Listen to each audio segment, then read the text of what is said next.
In a hospital on the South Dakota prairie, patients from more than 50 tribes lay in locked rooms. Many could not speak to the doctors. Many could not speak to each other. The man who ran the place for a quarter century never needed them to, because at this asylum, nothing you said had anything to do with why you were there. It was called the Canton Asylum for Insane Indians. Locals knew it as the Hiawatha Asylum, after Longfellow's poem about a noble Indian hero. The romance ended at the front door. This was the second federal insane institution in American history, after St. Elizabeth's in Washington.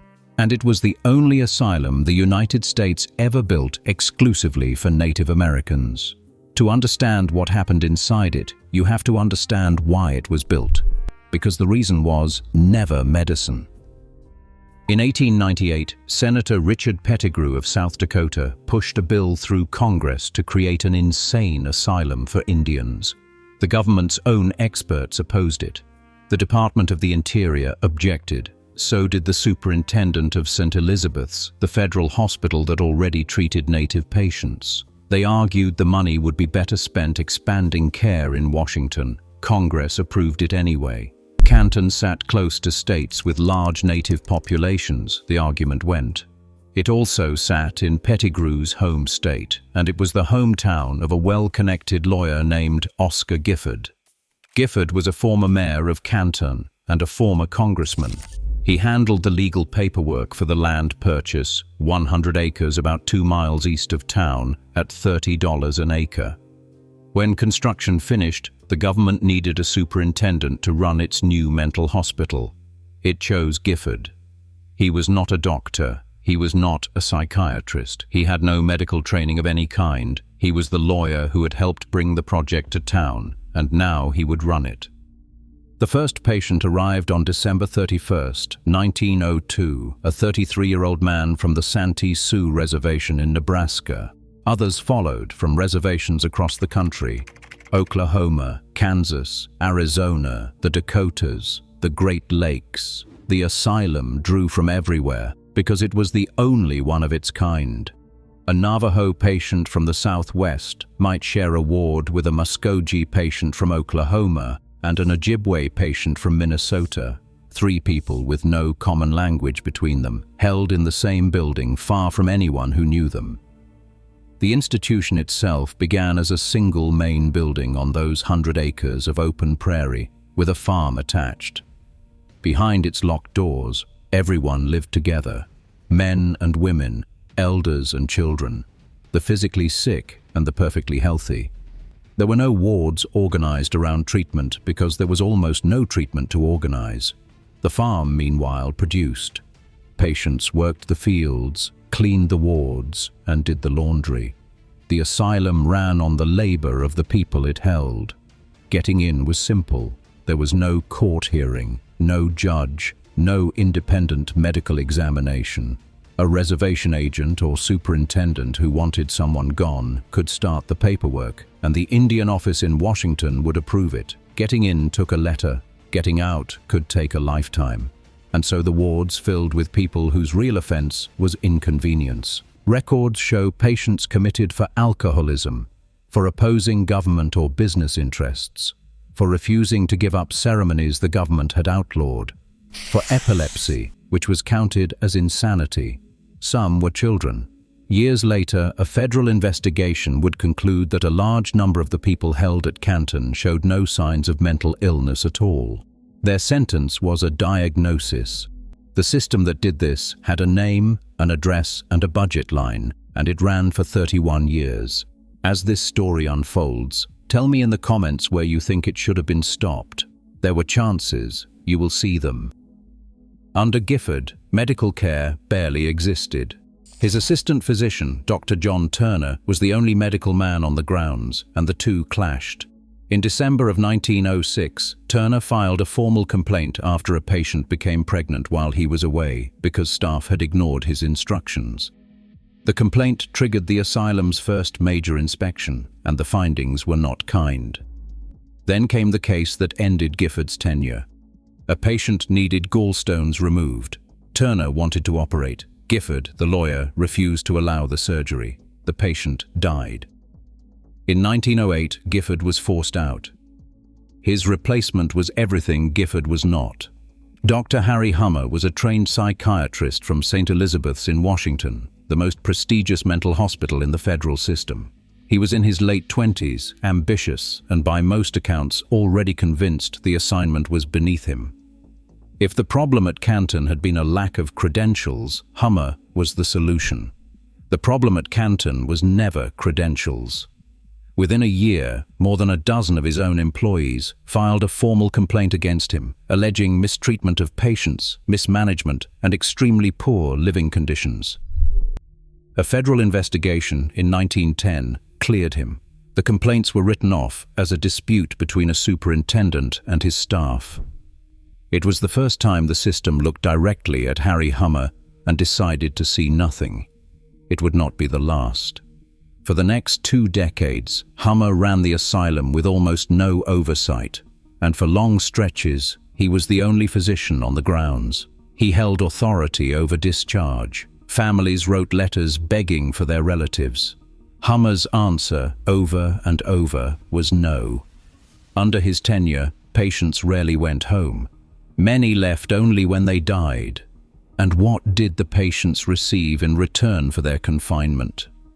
On paper, Canton was a hospital, and this was the era when asylum medicine, whatever its flaws, at least existed.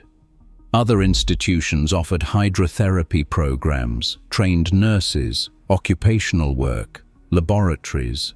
St. Elizabeth's, the flagship Hummer came from, ran a nursing school, a full surgical hospital, and a research department that published in the professional journals. Canton had none of it. By the account of the historian who has studied it most closely, the asylum offered its patients little beyond fresh air and exercise. The comparison can be put simply. St. Elizabeth's was a teaching hospital. Canton was a warehouse. One of the people warehoused there was a woman named Elizabeth Faribault. She was Dakota from the Sisseton Wahpeton Oyate, born in 1882. One morning in May of 1915, officials arrived at her home and took her away, citing claims that she was alcoholic and insane. Her husband Jesse came home to find his wife gone and their 2 youngest children alone in the house. That is how commitment worked. No warning, no hearing. A knock at the door, a train, and a locked ward in South Dakota. Elizabeth's mother, Mary Alexis, fought for her release. She wrote, she petitioned, she campaigned for years. The Bureau of Indian Affairs sided with Hummer every time. Meanwhile, inside the asylum, Elizabeth was put to work, and her assignments included domestic service in Superintendent Hummer's own household. The federal government was paying to treat her supposed insanity. Her actual function was to clean the house of the man who kept her locked up. In 1926, 11 years into her confinement, Elizabeth gave birth to a daughter inside the asylum. She named her Cora Winona. Hummer reported that the father was another patient, and then he used the pregnancy itself as evidence. In his reports to Washington, the birth of Elizabeth's child became proof of her inherent defectiveness. One more reason she could never be released. Her mother now fought for the freedom of both daughter and granddaughter. The Bureau sided with the superintendent. Mother and child stayed in the locked wards. By then, the asylum had been expanding for years. Through the 1910s and 20s, Congress kept the money coming. New buildings went up, more land was acquired. And in 1929, Hummer did something that tells you exactly how he saw the people in his care. He opened a cleaned-up section of the institution for public tours and advertised them in distant cities. The pitch, according to one account, was simple: come see the crazy Indians. That same year, Hummer asked the Indian office to inspect his own facility. He cited deplorable conditions, apparently hoping a bad report would shake loose more funding. Washington sent Dr. Samuel Silk, the clinical director of St. Elizabeth's. Hummer got his bad report. It was not the kind he wanted. Silk found 3 patients padlocked inside their rooms. One was bedridden and helpless. believed to be suffering from a brain tumor and locked in anyway. A boy about 10 years old lay in his bed in a straitjacket. One man had been in the hospital for 6 years, and according to the attendant, had spent nearly 3 of them sealed alone in a padlocked room. A girl with epilepsy was chained near a hot water pipe, and Silk noted it was close to a miracle that her seizures had not burned her. The people making these decisions were not doctors or nurses. Restraints were applied at the discretion of attendants hired from local farm families. Silk summarized the institution in a phrase that has followed it ever since. He called it a place of padlocks and chamber pots. A report like that should have been the end. It was filed, read, and survived by the man it described. The Indian office moved to remove Hummer. Then a congressman from Michigan named Lewis Crampton visited, came away with a favorable impression, and intervened. Hummer stayed, the asylum stayed, the padlocks stayed. 4 more years passed. What finally threatened Canton was not an inspection, it was an election. Franklin Roosevelt took office in 1933, and his administration brought a new Secretary of the Interior, Harold Ickes, and a new Commissioner of Indian Affairs, John Collier. Collier had spent years as an activist attacking the government's treatment of Native Americans, and now he ran the agency responsible for it. He reviewed the Canton files. He read Silk's reports. In August of 1933, Silk was sent back to South Dakota, this time not to inspect the asylum but to dismantle it, examining every patient to determine who needed hospital care and who should simply be sent home. Hummer was charged with malfeasance and dismissed. The government announced the asylum would close. And then came the part of this story that no one expects. The loudest objection to closing the asylum did not come from Washington. It came from Canton. The asylum meant jobs and a reliable federal payroll in the depths of the Great Depression. Local residents sued to stop the closure, and the South Dakota congressional delegation fought alongside them, at one point winning a delay of the patient transfers so the matter could be argued. A federal court heard the case of a town fighting to keep possession of its mental patients. The court ruled that the government's commitment to Indian healthcare did not oblige it to keep this particular institution open. Collier prevailed.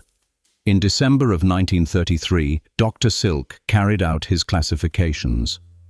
17 people were discharged and sent home. Some of them had been locked inside Canton for as long as 16 years, and Silk's examinations found they required no hospitalization at all. 16 years for nothing. 69 others were judged to need continued care and boarded a train for St. Elizabeth's in Washington, where most would remain institutionalized for the rest of their lives. The asylum ceased operating that month. The following spring, it was formally closed. Elizabeth Faribault was not on that train. In the spring of 1928, an attendant had found her body on the floor of her ward. She had spent the last 13 years of her life inside Canton. Her daughter Cora, born in the asylum, remained in the care of asylum staff for 2 more years after her mother's death and was then sent to an orphanage in Arizona. She was 4 years old. From there, her childhood passed through the machinery of Indian boarding schools, one federal institution handing her to the next. The dead of Canton were buried on the grounds. The first death came in May of 1903, only months after the asylum opened. The superintendent asked the patient's home reservation whether the body should be sent back. No request came, so a section of land was set aside, and over the next 3 decades it filled. When the question of grave markers came up, the Bureau of Indian Affairs decided stone markers were an unwarranted expense. So the graves went unmarked, and the record of who lay where was a chart hanging on the office wall. At least 121 people were buried in that field. A decade after the closure, the federal government sold the entire property to the city of Canton. The price was $1. The buildings came down in the 1940s, and today a hospital stands on part of the grounds. On the rest, the town built a golf course. The cemetery was not moved.